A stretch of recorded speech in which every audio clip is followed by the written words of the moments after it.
كرة القدم هي معروفة انها افضل لعبة على مر التاريخ بسبب جمهورها وشعبيتها وانديتها الكبيرة حول العالم، وكمان لاعبيها الاساطير العمالقة الجبابرة الذي خلدتهم كرة القدم. طيب انتم بتقولوا لي اعطينا زبدة الموضوع، اعطينا الخلاصة. حكيت تاريخ كرة القدم وشعبيتها وانها الافضل في تاريخ كرة القدم وانها افضل لعبة على مر التاريخ. انا اول شيء صورت المقطع هذا علشان كريستيانو رونالدو، ايوه كريستيانو رونالدو الذي كرة القدم لن تنجب مثله خلقا وفنانا. الله اكبر.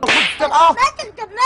كريستيانو رونالدو هو افضل لاعب في تاريخ كرة القدم، طغى في عالم كرة القدم، حقق كل الالقاب وكل البطولات وكل الميداليات الا كأس العالم ما حققه تقريبا، ولا كان بيقفل ملف كرة القدم. وكريستيانو رونالدو تقريبا حاليا هو هداف الدوري السعودي ان لم يكن ميتروفيتش. كريستيانو رونالدو لعب في يورو 2004 و368 لاعب شارك في بطولة يورو 2004 و367 لاعب كلهم اعتزلوا كرة القدم ما عدا لاعب واحد اللي هو اسطورة الاساطير